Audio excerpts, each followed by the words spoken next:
Bismillahirrahmanirrahim. Assalamualaikum warahmatullahi wabarakatuh. Perkenalkan, nama saya Sugeng Supriyanto. Saya kuliah di Magister Manajemen Universitas Teknologi Sumbawa, jurusan Manajemen Inovasi. Nah, pada siang hari ini saya akan membahas apa yang menjadi tugas ujian akhir semester. Kebetulan saya semester 2 ya. Mata kuliah Manajemen Pemasaran dan Rantai Pasok dengan dosen pengampu Ibu Asosiat Profesor Dr. Sri Rahayu SPG MD. Next. Ini. Baik ya, jadi ada 7 poin ya. Jadi mulai pendahuluan, kemudian profil perusahaan, analisis strategi pemasaran, analisis rantai pasok, identifikasi permasalahan, alternatif solusi dan kesimpulan, serta rekomendasi dari apa yang kita lakukan itu diharapkan ada impact gitu ya. Baik, jadi selain saya mahasiswa, kebetulan saya seorang praktisi di dunia tugasan. Nah, sebenarnya ini tugas ini wawancara ya antara mahasiswa dengan pengusaha, baik itu UMKM, kemudian toko, warung dan lain sebagainya. Ini kebetulan saya wawancara diri saya sendiri, ya. Baik, jadi profil perusahaan itu PT Samawa Gemilang Perkasa. Dia adalah unit bisnis peternakan ayam petelur modern di Sumbawa Besar. Jadi perusahaan ini berfokus pada memenuhi kebutuhan protein hewani, kemandirian pangan daerah dan pemberdayaan masyarakat sekitarnya. Jadi kita ketahui sekarang ini lagi gencar dari pemerintah pusat mengadakan SPPG gitu ya, atau lebih kita kenal NDG. Jadi ini demandnya sudah dipersiapkan. Jadi beruntung ini bagi kami yang penyuplai telur.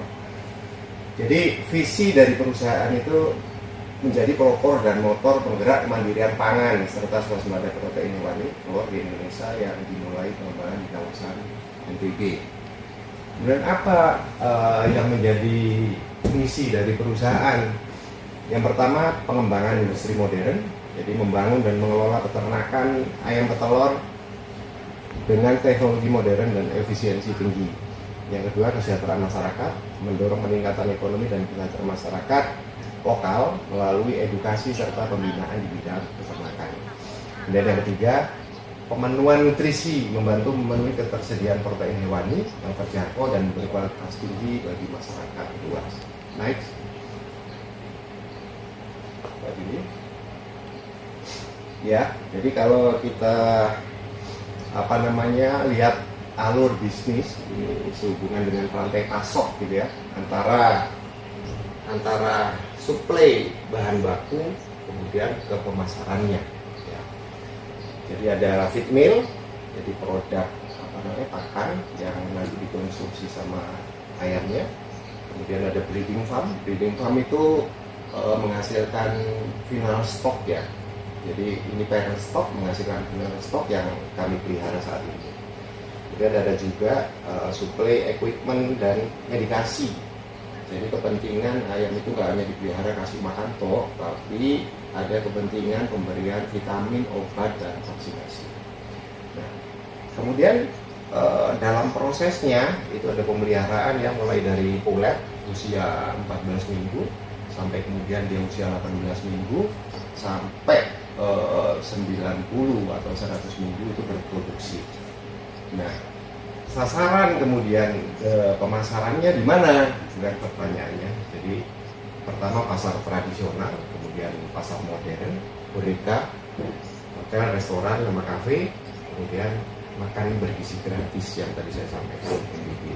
Ya, jadi pemasarannya tadi, jadi produk kami ini masih menjangkau di wilayah Sumbawa Besar.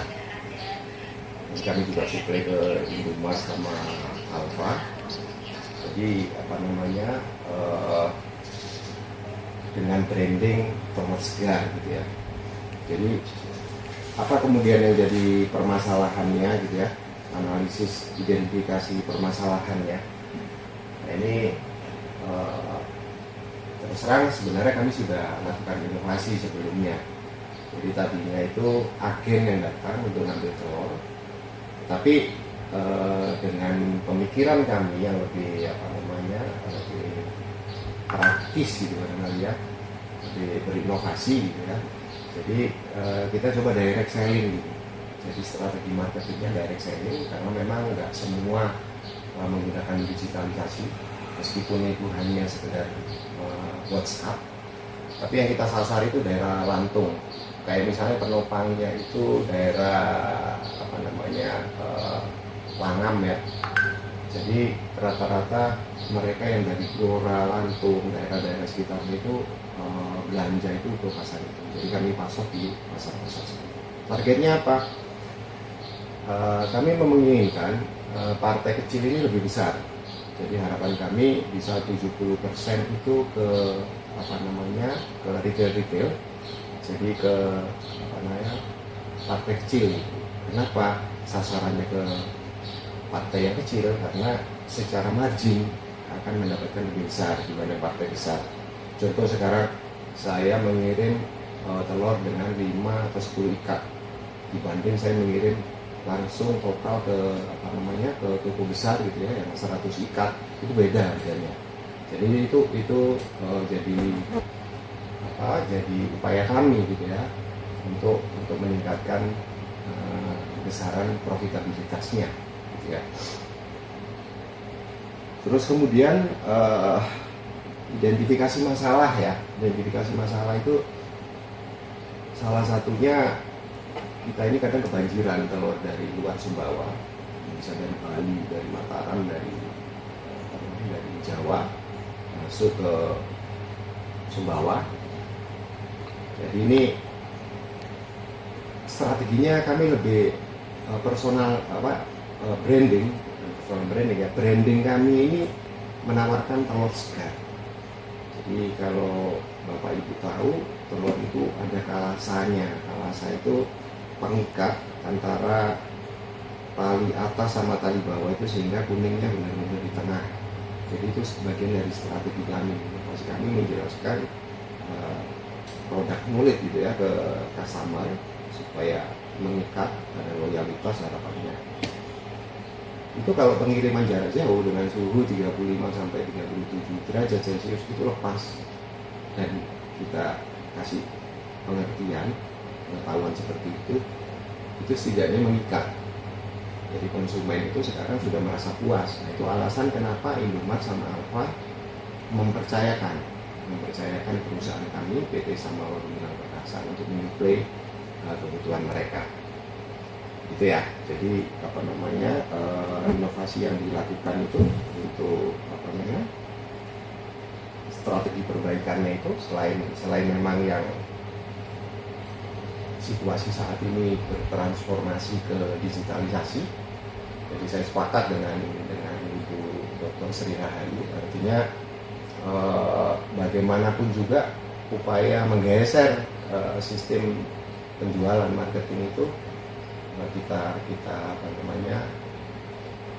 kita juga akan lakukan gitu ya, dengan target itu tadi. Jadi bagaimana penjualan di partai kecil ini lebih besar daripada partai besar. Kalau sekarang ini masih 30-70%. 30% itu lebih ke partai kecil, 70%-nya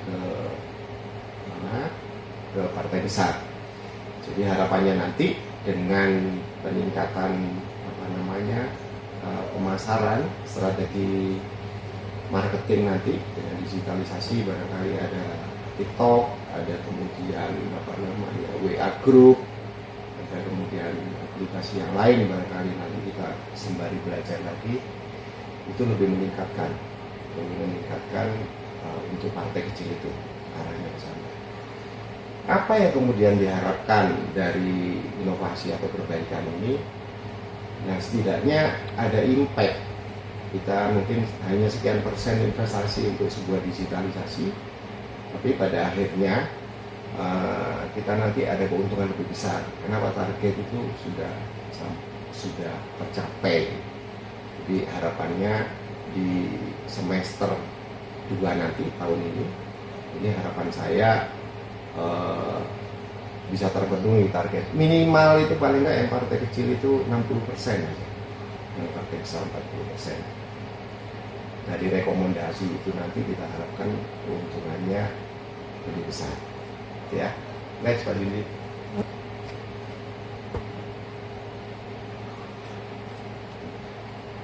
Jadi kalau kita ulas, ini bahan baku yang apa namanya yang kita kelola gitu ya. Nah, ini kebutuhan jagungnya ini 50%. Jadi terpakai semua produk bahan baku yang ada di Sumbawa. Terus kemudian proses dimakan oleh ayamnya, mengkonversi bahan baku menjadi telur. Jadi prinsipnya sebenarnya sesederhana itu. Tapi bagaimana upaya di sini ini bisa cost down, bisa biaya itu lebih ringan. Ya kan? Ini juga jaga kesehatan ya, dari kondisi ayam itu supaya produktivitasnya bisa optimal. Dan ini apa namanya penduduk sekitar ya, SDM dari apa namanya Sumbawa besar.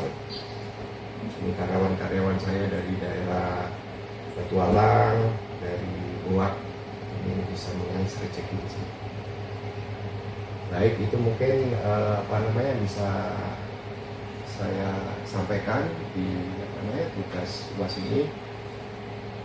Terima kasih sebelumnya ke Ibu Dr. Rahayu sudah memberikan kami tugas yang kami pada akhirnya bisa berpikir lagi, bisa apa namanya memberikan pemikiran visioner ke depan supaya perusahaan ini bisa lebih berkembang lagi. Amin ya rabbal alamin.